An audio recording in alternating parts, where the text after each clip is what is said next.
We're going to go ahead and have Anthony give his presentation now, and then we'll go into a Q&A period. Okay?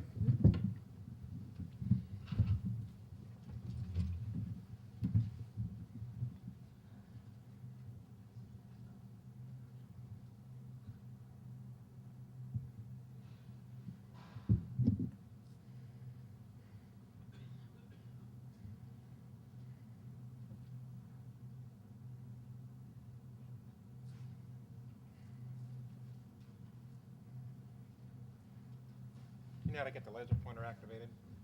Oh, there we go. Hmm? I can't hear you. You have to speak up.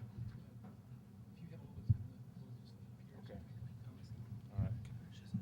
How do I get the laser pointer out? Actually, isn't one on there. What? There's no laser on there. Yes, there is. Oh, there is. Well, then we have to figure out that's actually the on-off switch. So you turn it off.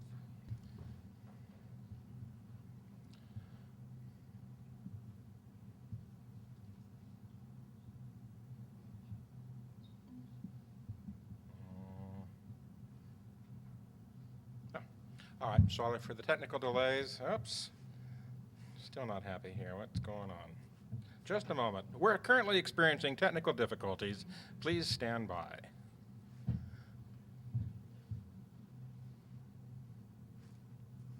Yeah, all right. My name's Anthony Watts. I'm a television meteorologist, retired now. Spent 25 years on the air. I'm here because I stumbled into something. And I'm going to tell you about it today. It's kind of an interesting story of serendipity.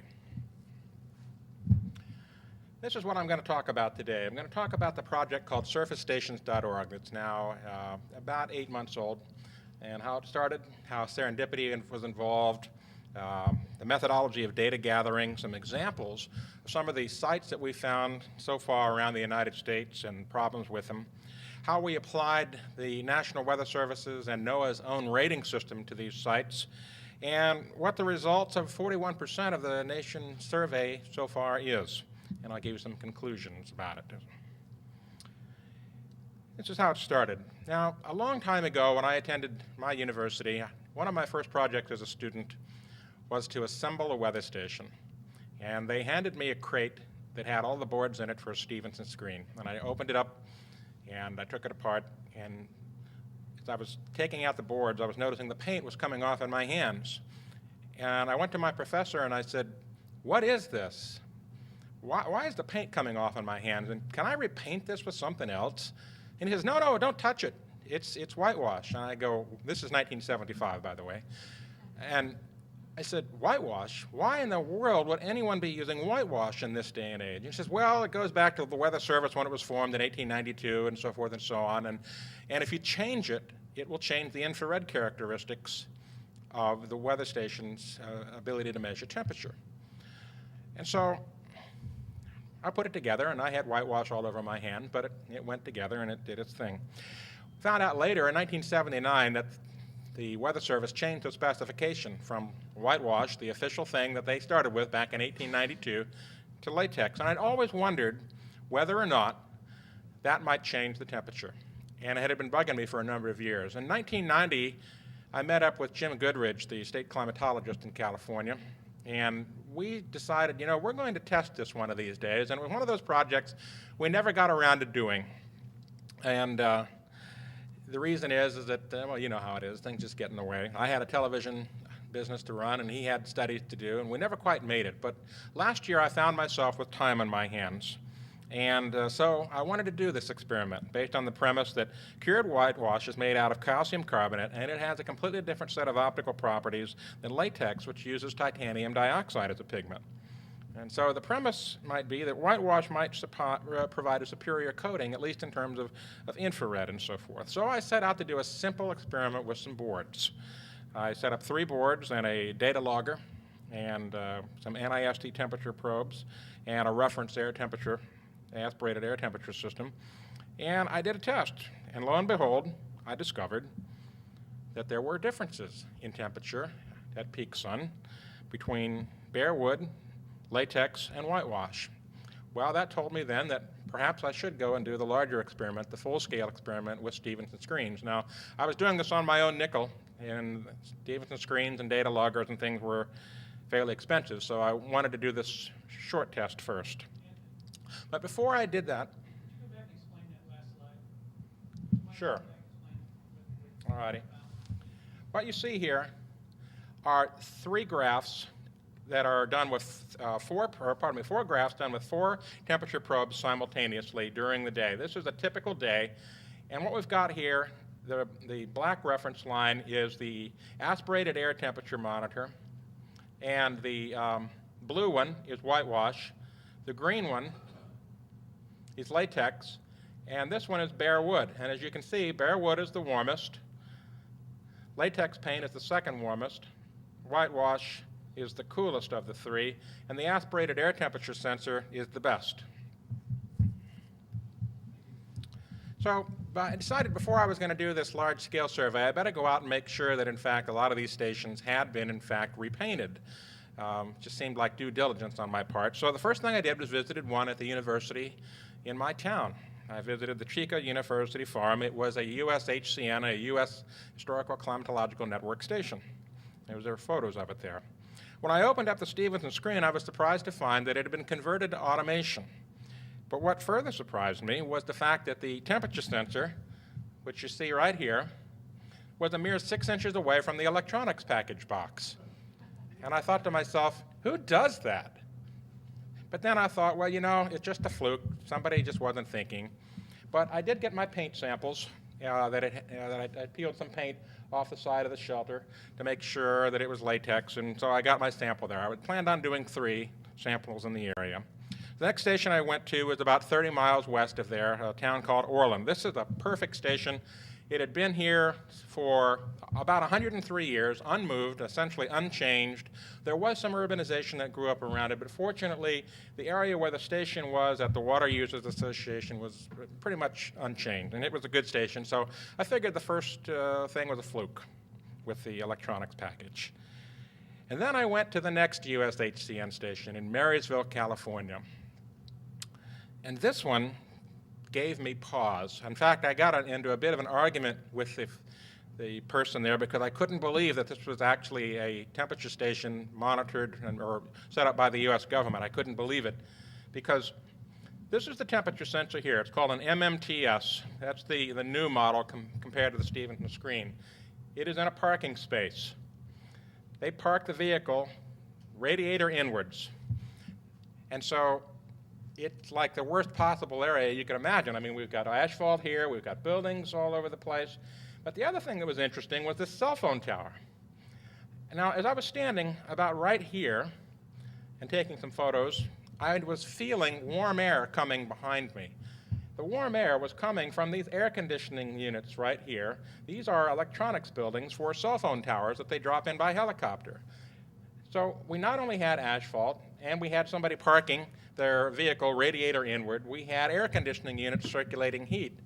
And I said to myself, now I've got 2 out of 3 stations that I've looked at in my area that are out of specification for a climate monitoring station. So I started calling around, and I asked if there were some other stations I could look at. I didn't know where they were. I found one at the Monterey National Weather Service office. It's over next to a sidewalk and over some gravel and some lava rock. The co-op station at Woodland, California had an MMTS mounted in the parking lot, right up next to the eaves. Again, why would anyone do that? Well, I found the answer later. We'll get to that in a minute. So I set up the paint experiment, but I decided, you know, I need to look at the siting issues. So this is the paint experiment I set up. I set up 3 identical Stevenson screens, the aspirated air temperature unit. Each of these has an NIST calibrated probe in it, and then we set them up to run with a data logger. And so I ran this experiment from July 27th to about late December of 2007. This is the list of equipment.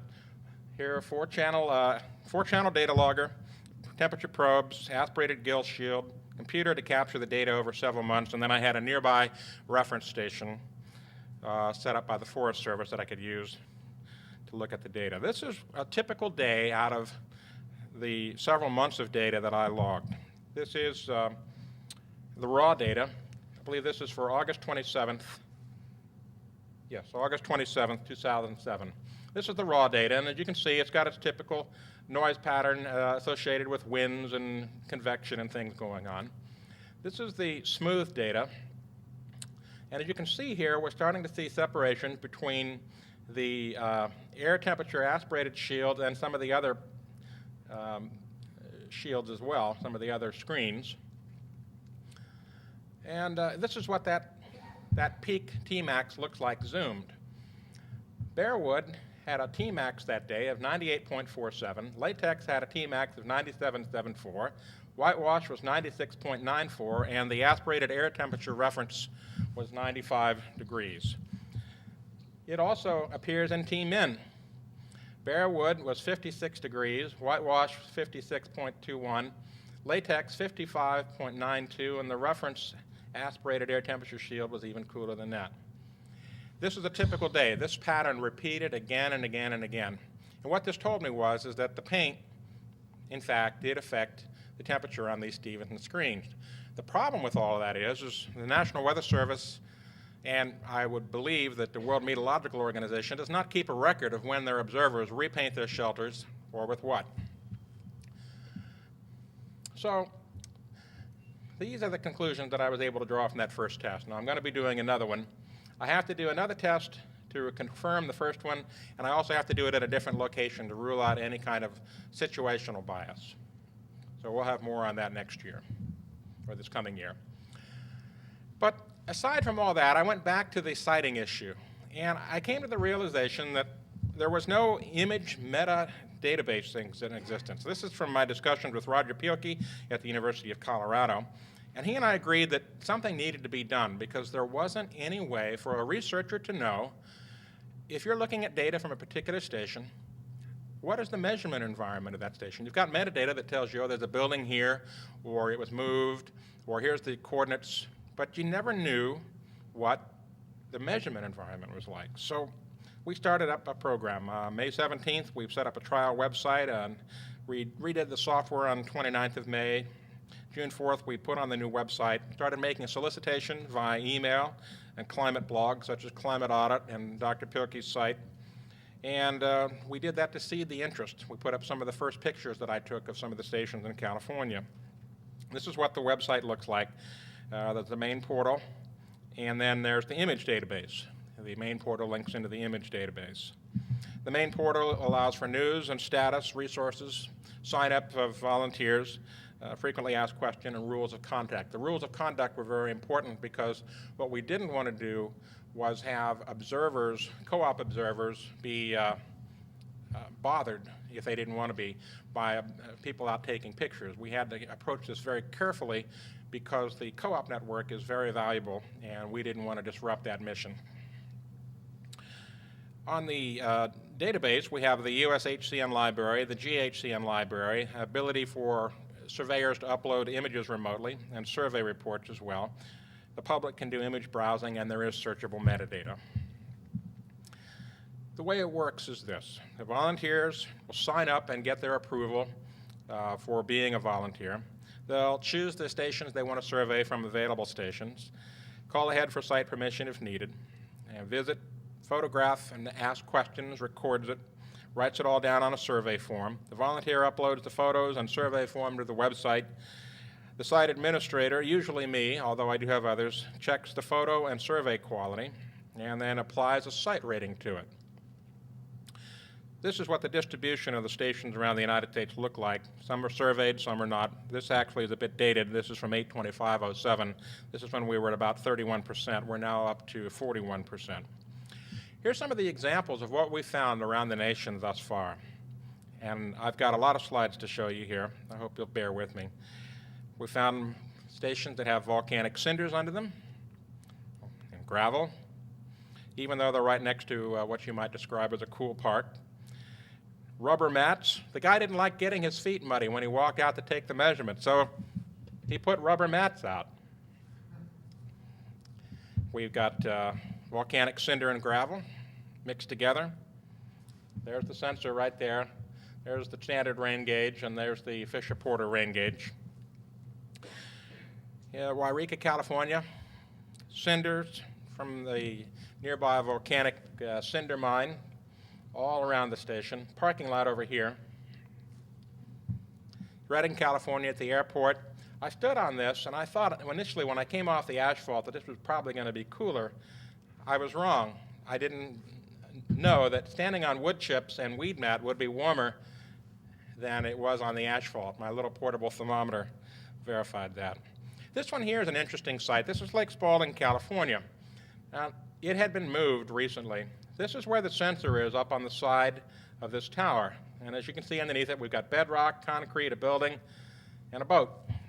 I presume the boat is there in case of catastrophic sea level rise. This is the station before. This is after. That's before. They moved it because of vandalism issues. Which do you think is the warmer station? In doing meteorology for some 25 years, I found out an amazing fact I never knew, that there are a number of stations around the United States measuring climate at wastewater treatment plants. This was a surprise to me. This is in Midland, Michigan. I'd point out here where we have the Stevenson screen, and I'd also point out this. This is the vent. This is a huge underground storage tank. This is the blower for the vent. The curator of the place says that we don't get snow here during the winter. The snow never sticks right here. That's because there's several thousand gallons of sewage, warm sewage, right underneath. Is this a good place to measure temperature? I don't think so. But we're finding lots of them like this. Here's another sewage treatment plant in Eveleth, Minnesota. This one not only has warm bias at nighttime, but it has reflection bias during the day. And in Stambaugh, Michigan, something similar. These are vents. We have a building here. Cedro Woolley, Washington. The observer said that, or the surveyor said that when he went there, the stench was awful when he took this picture, and that the MMTS here had fungus growing on it, black fungus. Here's another one, wastewater treatment plant for Urbana, Ohio, fairly large city, growing. They put the MMTS on the wall, on this brick wall here. And I asked about this unit right here. It says refrigeration unit. I was kind of curious about that. There's these vents right here. These are grates where the sewage comes in. This is the sewage inlet system here, I guess. But I was curious about this freestanding refrigeration unit. I wanted to know what was that about. The answer was, well, when the people are working back here, working on these units, it's so hot that we brought in this portable refrigeration unit so they could stand to work out here. I kid you not. Titusville, Florida. Here we have an MMTS unit elevated above standard observing height, about 18 feet in the air, and there are several sewage treatment plant vats all around it.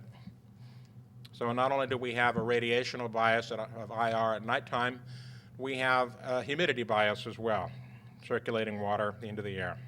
We found a lot of stations that are under concrete pads.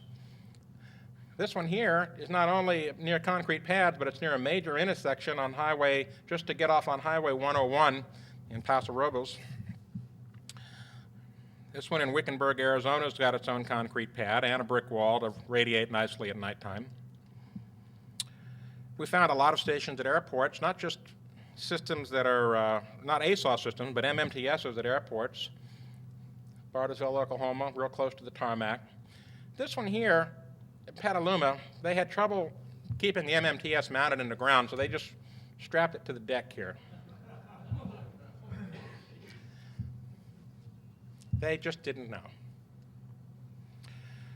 We found a lot of MMTSs get closer and closer to buildings. I'll talk about this a little bit later, but this one here is at non-standard observing height. This one is only about 3 feet off the ground, maybe a little less. And we've got parking over here and the building close by. fire station in Chula Vista. But what we found through this survey is that there's a lot of MMTS units that got closer to the buildings. This one, for example. Now, you saw the previous picture of Wickenburg, where we had the Cotton Region shelter, the Stevenson screen, but then they put the MMTS in, and it's right next to this. These are air conditioning units over here, and these are blowers.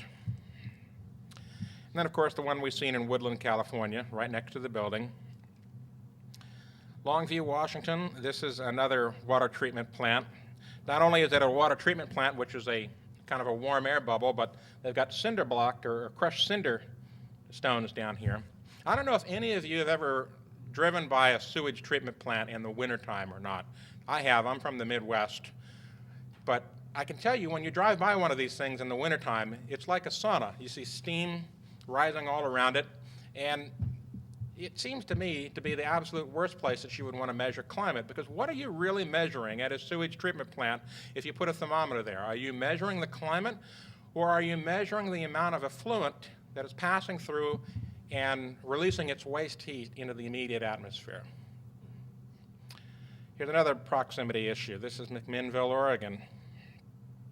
This one, our friend George Taylor took a picture of and sent to me. We've got a MMTS unit right there, air conditioner, and Stevenson screen. Parking lot area, gravel right there, building. Nice little warm place. Napa State Hospital, long record, same place for a long time. Air conditioner, 9 feet away. Building, 9 feet away. Parking, big piece of asphalt here. This asphalt area extends out about a quarter to half an acre. Found a lot of air conditioners near MMTS units. This one here in Bainbridge, Georgia, kind of illustrates the problem with the MMTS system. Now, you all probably recall how Stevenson screens, when they were set up, were usually set out way out in the field, and the observer would have to go out and open the door, read the thermometer, write it down in his logbook, and walk back. That's how it had been done for tens of years, almost 100 years. But what happened, we discovered, is that when they put in these MMTS units, the co-op managers at these Weather Service offices were handed the MMTS units and little else but a shovel. They have no trenching equipment. They have no ability to hire a contractor to do any trenching, and thus barriers such as this road prevent them from siting the unit where the Stevenson screen used to be. And we have found this to happen almost exclusively with every MMTS installation. The result has been, and I'll show you some figures later, the result has been that almost every time an MMTS gets put in, it gets closer to human habitation. Wilbur, Washington, air conditioners, got a nice little valley there. MMTS is close by. This one here is a rather famous picture, famous to a few folks anyway. Detroit Lakes, Minnesota. This one here is at a radio station. This is the transmission line that goes out to the radio transmitter antenna, which is over here somewhere. And they, of course, the MMTS and the old Stevenson screen. This one had a temperature spike that occurred almost simultaneously with the placement of these air conditioners. And we verified this by talking with the chief engineer at the radio station. I called him myself. My observer, Don Kustich, got this picture. But I called the radio station engineer because I wanted to verify that the temperature graph spike that I saw was coinciding with these air conditioners. And he says, yeah, I've got the form right here. And he read off the date. And so I published on my blog, okay, we've got a case of air conditioners causing the temperature to go up at this station. I didn't think much about it. But it created a firestorm on the blogosphere.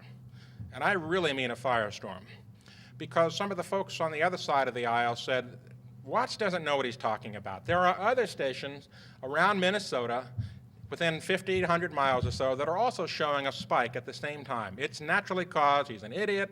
Don't pay any attention to him. I mean, the vitriol was extreme. And I thought for a while that I might have made a mistake, but I couldn't see how, because the temperature coincided with the placement of these air conditioners, and it matched the purchase order that the guy had for putting them in. Steve McIntyre of Climate Audit took a look at it, And he says, you know, Anthony, I think I see something else. There's a delicious error in this station. And this station turned out to be the impetus for an investigation into how NASA dealt with a transition from 1999 to 2000. And what McIntyre discovered as a result of all the vitriol that was spewed over this picture was that NASA had made a mistake in merging the data sets between 1999 and 2000. They made an adjustment.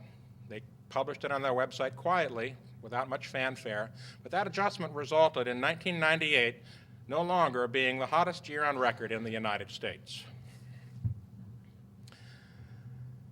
Here we have more examples of air conditioners. This is Happy Camp, California. This is out in the middle of virtually nowhere. This is the ranger station there. It takes me about 2 hours of driving to get to this station. It is as rural can possibly be almost. But I found within 150 feet of this 22 air conditioning units, plus a big parking lot. There's the Stevenson screen.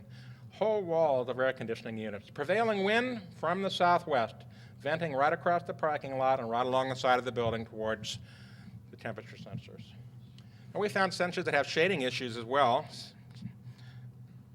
And, you know, when the Weather Service puts in one at their office, you think they're going to do probably the best job possible, particularly since they made this one a showcase for the kids to come and see on field trips and so forth.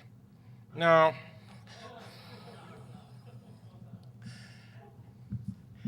Shading, gravel, and there's a parking lot about right here. Here's another picture of the shading issues related to Happy Camp. But then on the other side of it, you've got a whole bunch of asphalt over here, parking lot, big parking lot, staging area for where they put all the fire trucks for when they have forest fires and so forth. Then you got the air conditioners on this side of the building and the wind coming around. So we got shading issues, we got air conditioners, we got asphalt. What's the real temperature at this station? I have no idea. More shading issues. Nice garden. And then we've got lots of stations that have convenient parking, and I think that's important. Waterville, Washington. Cinder blocks, convenient parking. No trouble at all.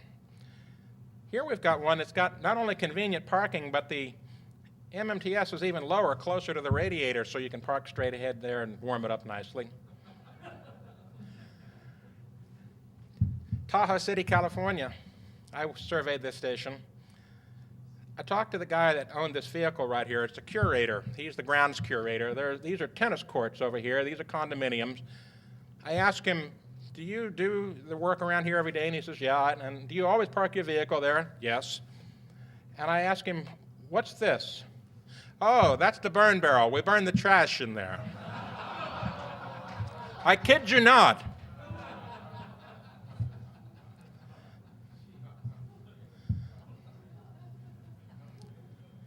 And it gets better.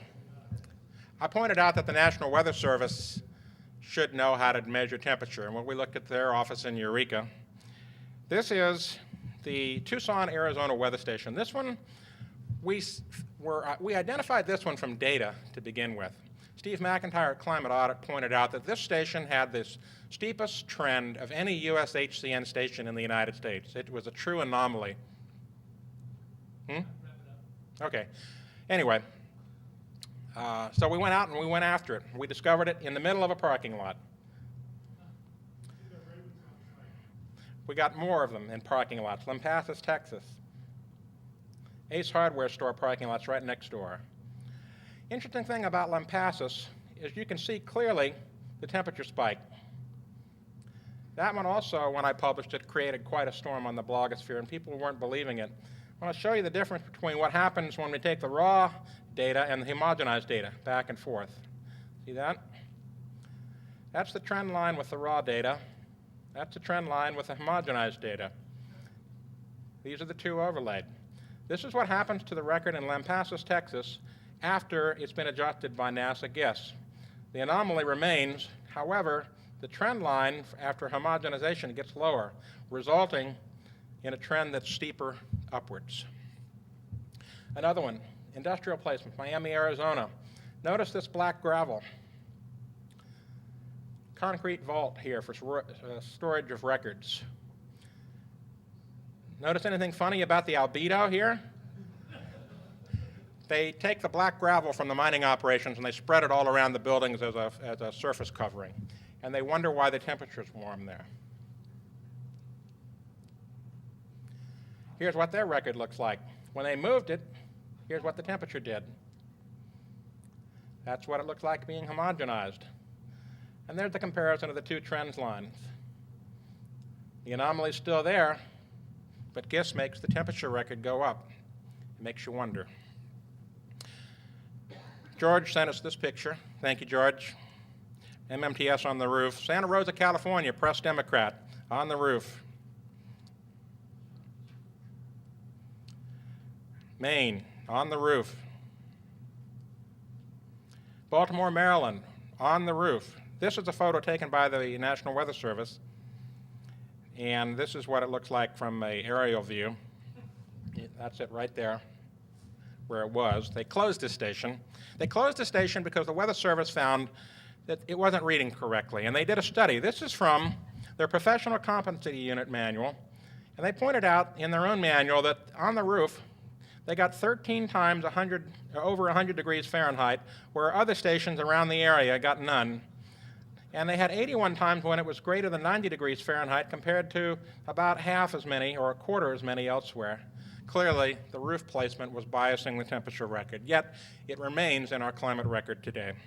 Lots of non-standard equipment out there, portable weather stations, Davis weather instruments. Here's one where they had a vandalism problem. They had to put it up on a pole to keep it from being vandalized. Don't know why, but that's where it is. Newport Beach, California. Diesel generating unit, roof, non-standard weather station. This one here had me totally baffled when I saw it. I said to the photographer, you can't be serious. This isn't the USHCN weather station. And he insisted that it was. Little tripod here. This was a Davis Weather Instruments weather station. And then he told me this story. This is what they used to have, and it was up here on the hill. Here's the fire station, and this is where the little tripod you saw was down there. Point was is that it had been vandalized, and so the fire personnel moved it down and put it on a little tripod so they could watch it right in the parking lot. You can play basketball next to this one. Here's the sensor. This one, an ASOS right in the middle of an airport, a USHCN in the middle of an airport. This one has trains, and this one has automobiles. I thought the washing machine was a nice touch. And it's all over the place. This is Melbourne. Stevenson Screens right in the middle of major traffic.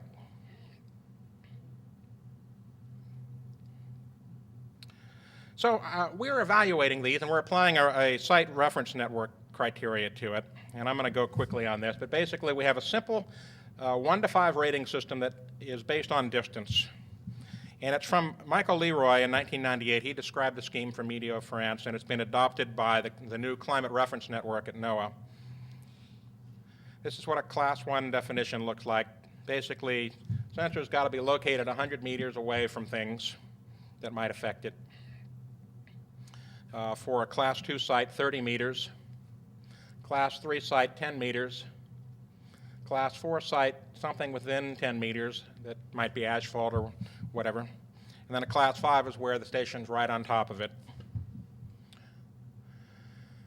So we use that scheme to apply to the photo database and come up with a rating system.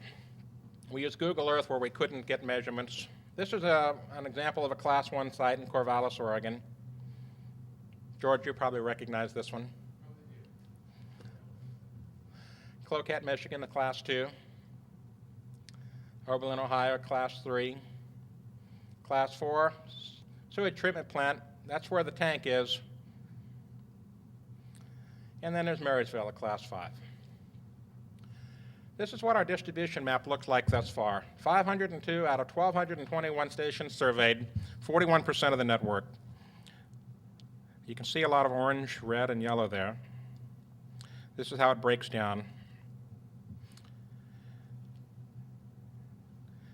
Class 4 stations, almost every one of those is an MMTS unit. Break it down by pie chart, and we find only 13% of this network surveyed thus far, Class 1 and Class 2, meet the Weather Service's own acceptable siting standards for measuring climate. And a lot of it had to do with equipment. The lion's share of the equipment is the MMTS unit, and that results in the lion's share of the warm bias because of the placement closer to buildings, because of the cable, because they can't do trenching and placement.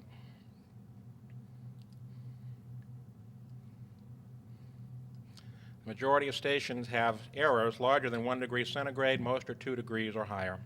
And then we've got the unknowns of the wastewater treatment plant, 68 out of 1,221. So, some preliminary conclusions. Quality control is lacking. Microsite biases are not being caught in the USHCN or GIS adjustments. The adjustments to the station records are in some cases actually increasing the warming trend. Microsite biases exist elsewhere in the world. For the future, a complete survey. We're going to do the whole thing one way or another. We're going to get it done. We're going to expand it out to the rest of the world for the GHCN. We're going to work to do experiments to quantify the microsite biases more. And then we're going to start doing FLIR photography. Here's an example of a parking lot. You can see where they painted the lines and what the difference looks like in FLIR. Thanks to the generosity of the Heartland Institute, they provided me with a FLIR camera. This is the USHCN station in Livermore, California. This is the swimming pool. This is the guy's house. You can see his insulation is not doing a particularly good job. This is in the middle of the winter. And then finally, another one. This one has a cold bias, snow sitting on the roof. Thank you.